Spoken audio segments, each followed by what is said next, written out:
bienvenue sur le plateau d'Actu Environnement. C'est un carburant vital pour nous les êtres humains et pourtant sa qualité est mauvaise.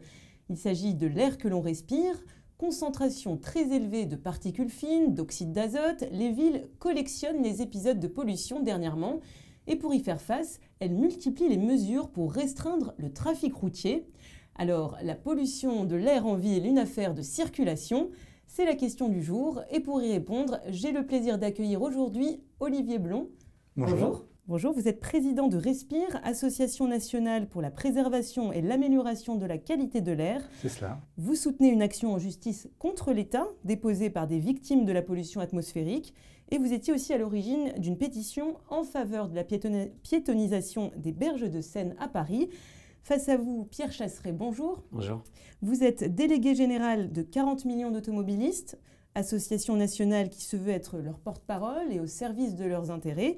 Vous avez fortement milité contre la piétonisation des berges de Seine et êtes opposé à la vignette critère qui permet la circulation différenciée. Alors, avant de vous donner la parole, messieurs, qu'est-ce qu'un pic de pollution? Nous sommes allés poser la question à Airparif, l'association de surveillance de la qualité de l'air en Île-de-France. C'est la conjugaison de deux choses, des émissions locales importantes et des conditions météorologiques qui vont empêcher la dispersion de cette pollution. Donc on va émettre localement, on va avoir un chapeau sur l'Île-de-France qui va empêcher de disperser cette pollution. Les causes principales, ça va être le trafic routier et le chauffage au bois qui ont été les sources majoritaires sur l'épisode que l'on a vu au mois de décembre. Sur l'année, on a à peu près un quart de ces 4 sources qui sont le chauffage, le trafic routier, l'agriculture et le dernier quart, c'est les chantiers carrières. Suivant la période de l'année, ça va être plus ou moins l'une qui va prendre le pas sur les autres. Pour la circulation alternée, on avait évalué en 2014 son efficacité. Et il y avait une réduction de 18% du trafic routier et ça nous avait amené à 6% de concentration en moins sur la journée, ce qui était quand même positif pour la qualité de l'air et l'exposition des franciliens. C'était monté jusqu'à 20% sur certaines heures de la journée et certains axes les plus touchés. Cette année, la circulation alternée, c'était plus dur d'évaluer son impact parce qu'il y a eu moins de baisse de trafic. Moins de 10% de baisse de trafic, donc on a moins vu d'impact significatif sur les concentrations. Pour les effets sur la santé, il y a vraiment deux types de pollution différentes. Il va y avoir les pics de pollution, ça va avoir un impact direct en termes de problèmes respiratoires et puis des problèmes cardiovasculaires. Et ensuite, il y a aussi la pollution chronique, parce que les niveaux sont plus faibles, mais cette accumulation de pollution tout au long de l'année aura aussi des impacts sur la santé. Alors donc deux types de pollution, mais face aux pics en général, donc que ce soit Lyon, Paris, Grenoble, les villes donc déploient des mesures de restriction de la circulation. Depuis l'année dernière, les véhicules les plus polluants sont interdits dans la capitale française. Depuis ce début d'année 2017, on a donc cette vignette critère qui différencie les véhicules selon leur niveau de pollution émise.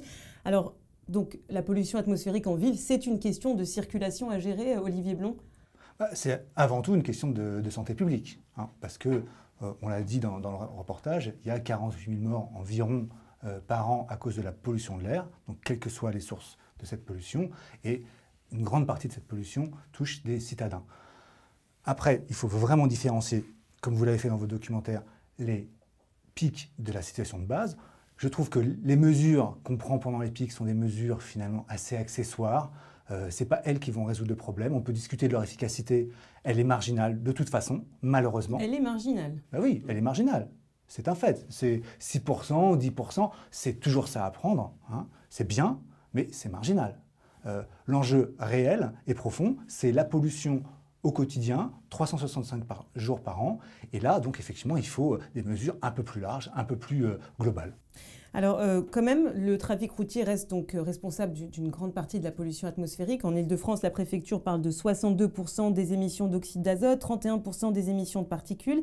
Et les zones à circulation restreinte seraient donc les mesures les plus efficaces pour lutter contre cette pollution. Vous en pensez quoi, vous, Pierre Chasseret? Déjà, personne n'a les mêmes chiffres. Je viens d'entendre Airparif et on nous dit que le transport routier, c'est 25%. Là, c'est en Île-de-France. Hein, attention, mais même quand on parle de transport routier, dans le transport routier, il n'y a pas que les automobilistes. C'est tout ce qui est sur la route. Donc vous imaginez bien qu'à l'intérieur, on a les cars, les camions, etc., qui viennent polluer davantage que les autos. C'est pour ça qu'en cas de pic de pollution, en cas de circulation alternée, par exemple, on avait en effet un phénomène à la marge. Évidemment, une voiture, ça pollue. Enfin, encore heureux. Vous imaginez si j'arrivais sur un plateau pour vous dire une voiture, ça pollue pas. Je vais passer pour un fou furieux. Le problème, c'est que quand on déclenche un pic de pollution, on le déclenche par rapport à un indicateur qui est celui des PM10.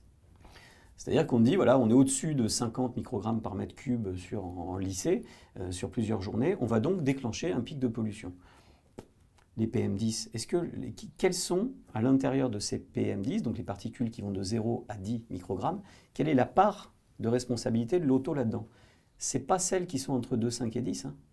C'est celles qui sont entre 0 et 2,5, qui sont certainement les plus nocives d'ailleurs. Mais c'est là que ça se joue. Or, les pics de pollution ne sont pas déclenchés sur ces indicateurs-là. Donc, c'est-à-dire qu'à un moment donné, on décide de déclencher un pic de pollution qui n'est pas lié directement, à la pollution automobile uniquement. Donc, forcément, on se retrouve avec des effets à la marge. Ça, c'est une réalité hein, sur les particules et leur taille. Donc derrière, on se retrouve avec quoi? On met en place une circulation alternée, on se dit, ouais, elle est particulièrement inefficace, super, dont acte. Mais qu'est-ce qu'on a fait derrière? On a privé quelqu'un de sa mobilité. Quelqu'un a dit, moi, qui ne pense pas comme vous, qui ne fait pas comme vous, qui n'a pas la même utilisation que vous, qui n'a pas la même mobilité que vous, je vais donc décider que ce que vous avez acheté légalement va devenir inutilisable. Et je vais vous envoyer, parce que ça c'est le gratin quand même, je vais vous envoyer dans les transports en commun qui sont en particules fines, 10 à 100 fois plus pollué que ce que vous respirez dans la rue. Il y a quelque chose qui me gêne. D'ailleurs, justement, est-ce que l'offre alternative à la voiture est considérable dans nos villes pour nous encourager à l'abandonner, comme c'est le cas en ce moment? Très clairement, si on veut diminuer la circulation automobile, il faut renforcer les offres alternatives de déplacement, puisque le déplacement, aujourd'hui, c'est un besoin pour aller au travail, pour aller faire ses courses, pour faire plein de choses. Et il n'est pas question de dire aux gens de ne pas se déplacer. Et surtout en région parisienne, l'offre en transport en commun est insuffisante. Elle est soit de mauvaise qualité, soit elle est dans des conditions de sécurité, de ponctualité, de confort insuffisantes. Il faut très clairement investir dans les transports en commun, mais aussi dans les mobilités alternatives. Enfin, il y a tout un ensemble de solutions qui sont relativement connues. Mais je voudrais rebondir sur ce qu'a dit Pierre, parce que je trouve qu'on est au cœur du sujet. Bon, il y a un problème pour les automobilistes qui ne peuvent pas utiliser leur voiture en temps de pic, c'est vrai. Ouais.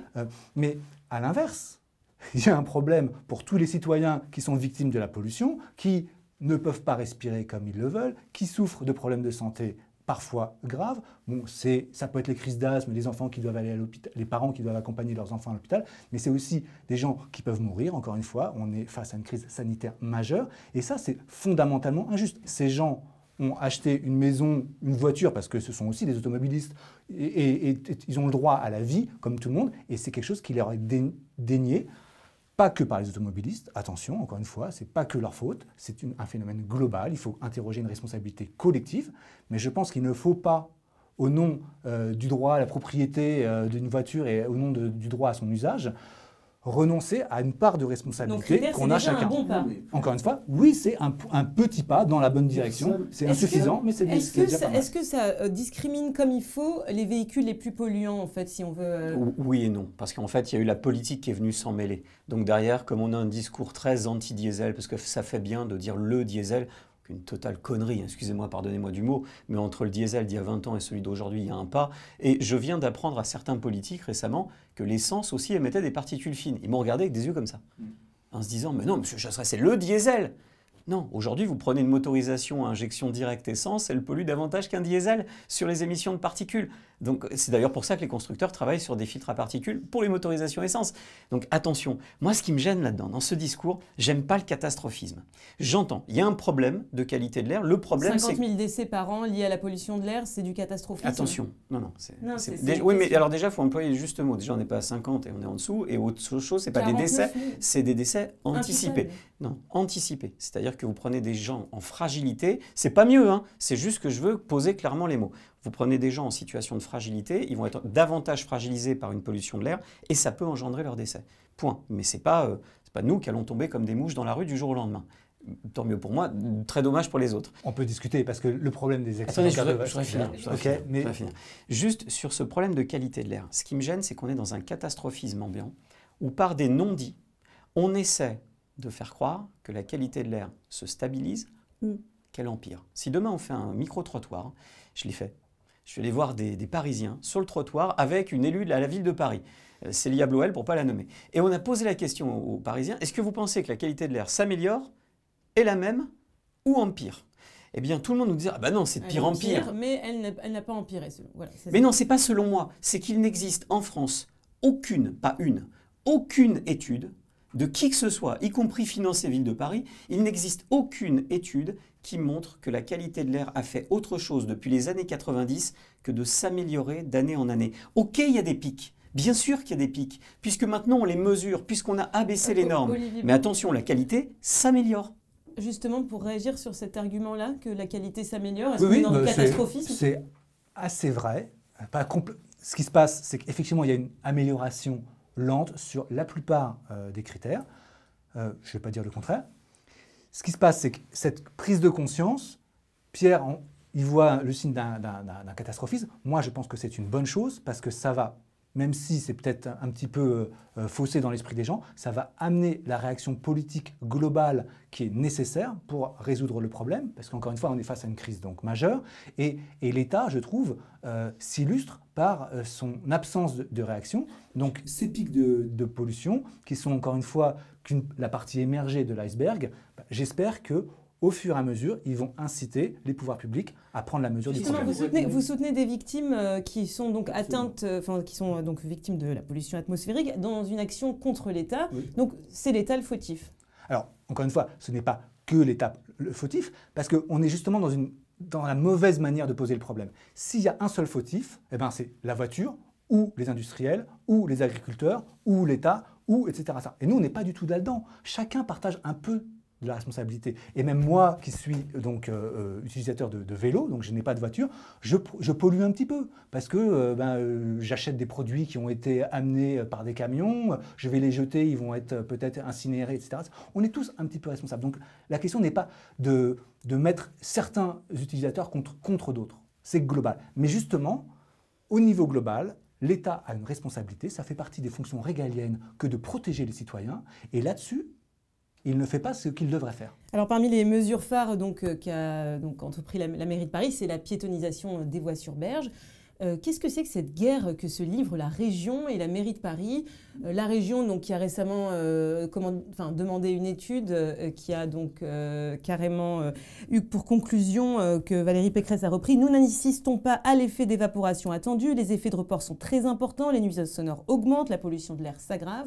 La mairie de Paris dit exactement le contraire. Parce qu'on est dans la politique. Parce que malheureusement aujourd'hui, moi quand j'entends Olivier Blon parler, moi ça me va. Je trouve que le discours est posé, mesuré, on a chacun des opinions qui peuvent diverger, mais sur 90% du discours, on est d'accord. Par contre, dès qu'on laisse les politiques s'intéresser à l'écologie, eh bien, on en fait un enjeu électoral.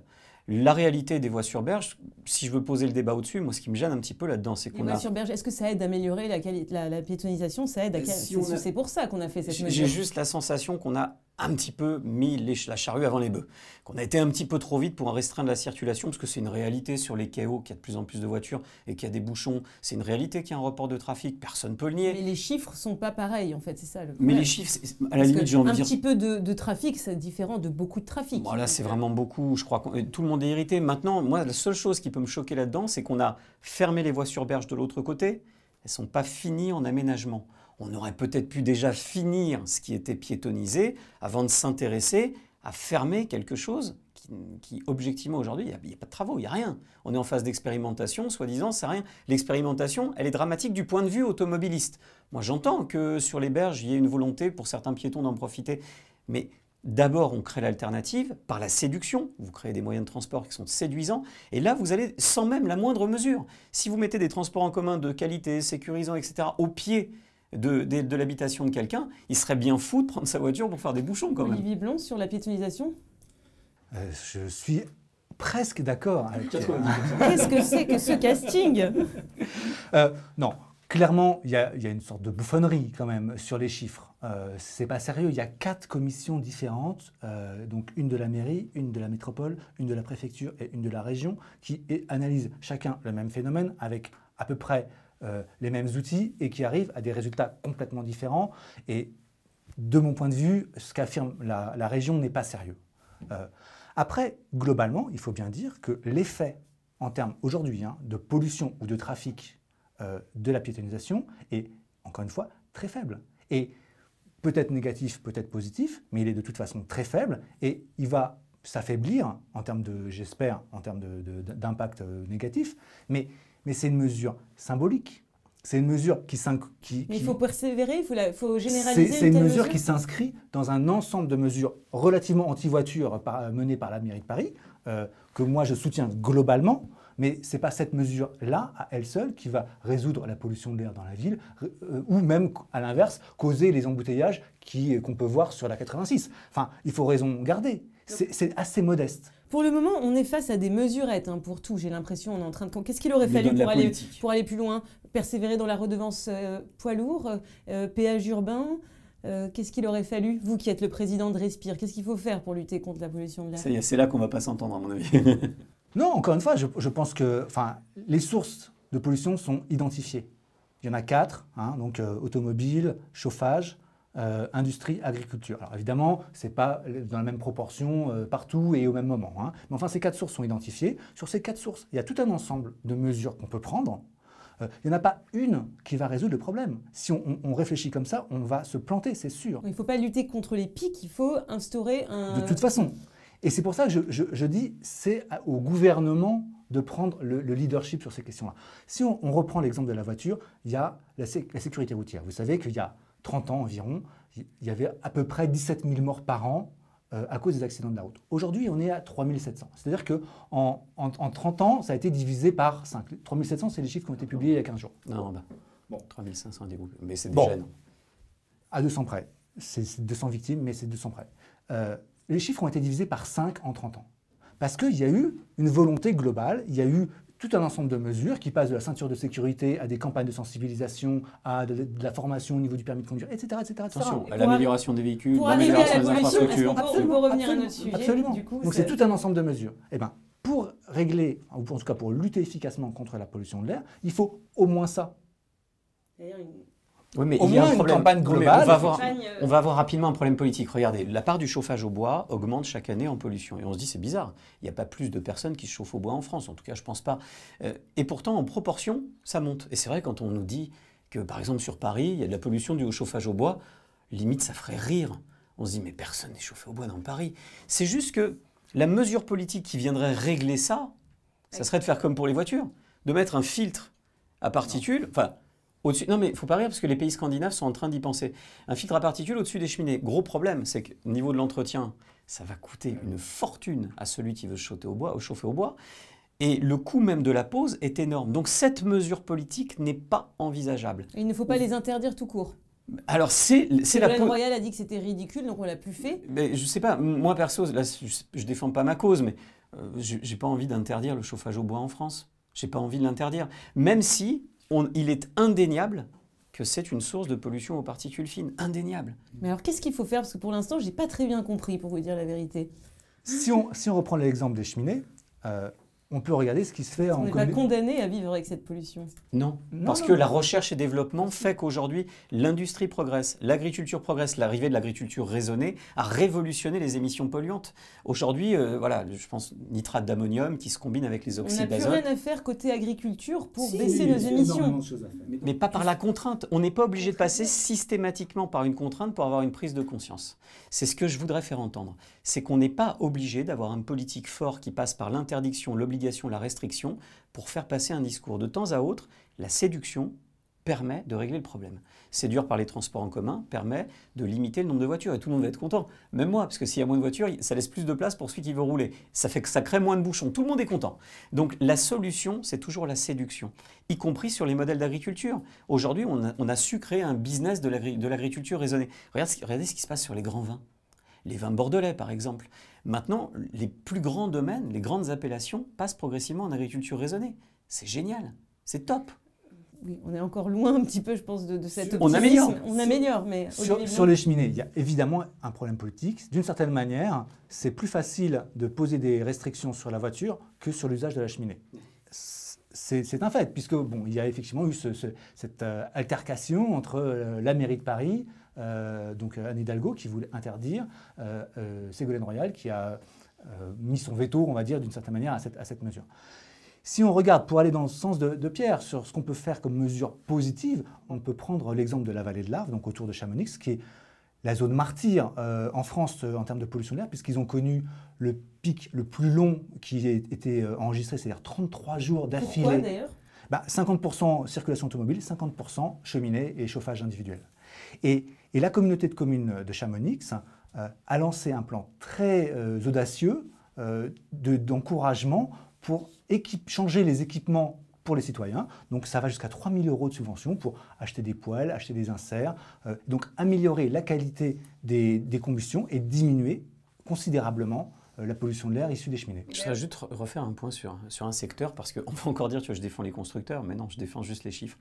Ce qui se passe aujourd'hui, on est en train de diaboliser un type de motorisation, le diesel encore une fois. Citez-moi un secteur de l'industrie, que ce soit dans le chauffage, ce que j'entendais sur les inserts et les poêles à bois, un secteur qui a divisé par 1000 en 10-15 ans ses émissions de particules fines. À part les motorisations sur les voitures, j'en connais pas. Et ce n'est pas la suite d'une mesure politique.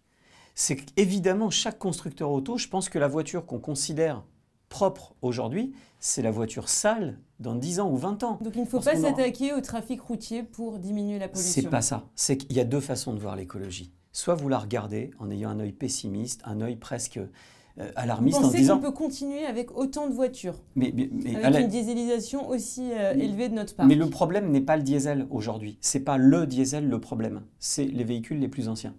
C'est de remettre une... Donc on retombe dans cette injustice que vous disiez. Exactement. Oui, mais ce qu'il faut regarder, c'est qu'il y a deux façons de voir l'écologie. Soit vous la regardez d'un point de vue pessimiste, j'ai envie de dire presque décroissant, en disant le seul moyen de moins polluer, c'est de se passer des choses. J'ai entendu ce discours souvent. Le décroissant associé au pessimisme, certains vous diront... ça me fera des messages sur Twitter.